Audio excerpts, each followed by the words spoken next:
Good morning বন্ধুরা, তোমরা সব কেমন আছো? তো আমি তো খুব ভালো আছি, আর তোমরা সবাই ভালো থেকো। তো দেখো, এখন আমি না আলু কেন ভাজছি বলো তো? ঘরে তো কিচ্ছু রান্না নেই। যেদিন আমি বাপের বাড়ি থেকে ফিরলাম, পরের দিন আমার খুব প্রবলেম হয়। আলু থাকে, তা আলু ভাজা করছি। আর করব সাথে একটা, এরকম তোমরা করো কি না জানি না।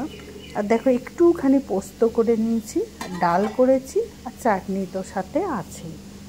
আর একটা জিনিস করব, সেটা হচ্ছে এই যে দেখো, আমি আলুগুলো না কেটেছি কীভাবে বলো তো? এইরকমভাবে দেখো, এই যে ঝিরিঝিরি করে আলুগুলো ওইটা দিয়ে ঘষে নিয়েছি। তো কেটে, মানে পেঁয়াজটা একটু কম আছে, তো একটু বাড়ানোর জন্য আমি কি করেছি, এইগুলো ভালো করে দেখো, মানে কুচি কুচি ওইটা দিয়ে ঘষে নিয়েছি, ঘষারটা দিয়ে। তো এরকম কি সুন্দর হয়ে গেছে, যেন সে চিড়ে চিড়ের মতো একদম।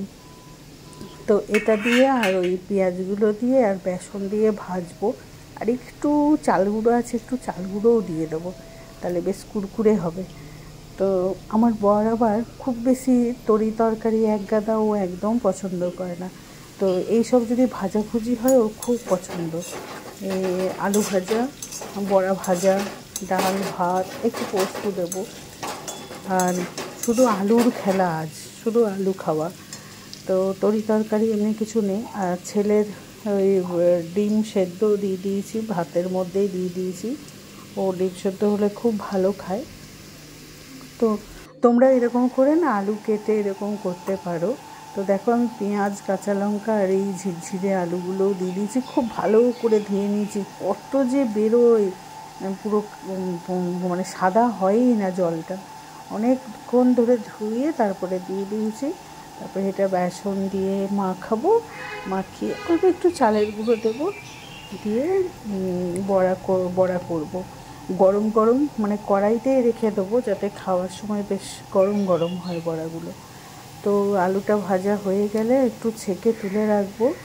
আর আজকে আসার পরেই বুঝতেই পারছো, মেশিনে তো প্রচুর কাচতে দিয়েছি। আর এদিকে আমার পাউরুটি শাঁকাও চলছে। মানে আমার 10টা হাত হলে ভালো হতো, চারিদিকে কাজ আমার চালু থাকে। তো এদিকে চাও বসিয়ে দিয়েছি। তো আজকে তো বর ঘরেই আছে। ও আবার এই বড়াটা দিয়ে একটু পাউরুটির সাথেও একটু দিই, কারণ বেশ ভালোবাসে কুড়মুড় করে খেতে। তো একটু যাই হোক, এটা তো এই দেখো মাখাটা। তো অনেকগুলোই বড়া হয়েছিল, খুব বেশি, মানে আমার শাশুড়ি মা যেরকম খায় না, তা আমি হয়তো দুটো হয়তো খাবো। আমার ছেলে আর বরই খাবে, বাকি সব ওরা খুব ভালোবাসে। তো এখন এই যে তুলতে যাচ্ছি, তো মনে হচ্ছে না এটা তোলাটা ঠিক হবে না, এখন থাক। তো আমি ওদিকে চলো দেখে আসি যে কাপড়গুলো সব কেচে আমি দেখো মেলে দিয়েছি, তোমাদেরকে দেখাচ্ছি। আসার পরে প্রচুর জামা কাপড় কাচতে হয়। তারপর হচ্ছে ব্যাপার যে এই শীতকালে তো এত সোয়েটার আর মানে বেরিয়েছে লেপের কাভার। এখন ওগুলো কাচতে কাচতে কবে যে কাচা শুরু হবে সেই ভাবছি। অল্প অল্প ঠান্ডাও লাগছে, ভয়ও লাগছে যে ঢুকিয়ে দেবো লেপ টেপ, আবার ঠান্ডাতে কি হবে বাবা। তো যাই হোক, আমি তো এসেই সমস্ত যেগুলো পরার ছিল সেগুলো সব কেচে নিয়েছি, যেগুলো রেগুলার পরার কাচা হয়ে গেছে। এরপরে সব ভাবছি লেপ টেপগুলো, কাভারগুলো খুলে নেব, খুলে নিয়ে লেপগুলো রোদে দিয়ে ঢুকিয়ে নেব। তারপরে আরেকটু ঠান্ডাটা কমলে সব কেচে ঢুকিয়ে দেবো। আর সোয়েটারও আছে এক গাদা, চলো দেখি ওটা উল্টে নিই। তো হ্যাঁ, এখন উল্টে গেল, তো উল্টে নিচ্ছি। আর এদিকে বরকেও 2-4টে দিয়ে দেবো, বাকি আমাদের দুপুরে ভাতের সময় আর কড়াইতেই রেখে দেবো, তাহলে বেশ তখন আর একটু গরম টরম করে নিয়ে বেশ ভালো লাগে। তো তোমরা কি এরকম আলু ঘষে বড়া খেয়েছো কি না অবশ্যই কমেন্ট করে জানিও। আর যদি না কেউ খেয়েছো তাহলে খেয়ে দেখো, বেশ ভালো লাগে খেতে। আর এমনি আলুর বড়া তো খাওয়া যায় না, কিন্তু এইভাবে একটু পেঁয়াজ দিয়ে খেলে বেশ ভালোই লাগে। আর আমার বড় এরকম শুকনো শুকনো খাবার খুব ভালোবাসে খেতে, বেশি একগাদা তরকারি পছন্দ করে না।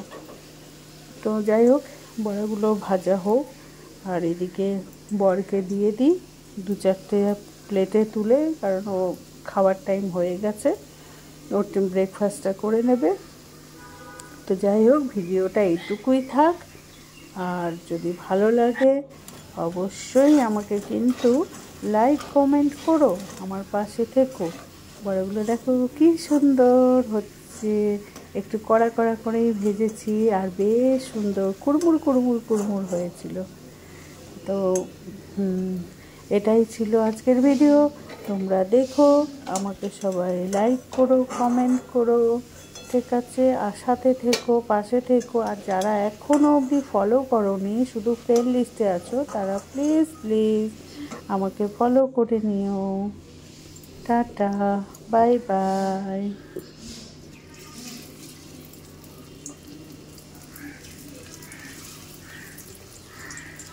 তোমরা কিন্তু যেও না এখন, আমার বড়া ভাজাগুলো একটু শেষ অবধি দেখে নিয়েই কিন্তু তোমরা যাবে, কেমন?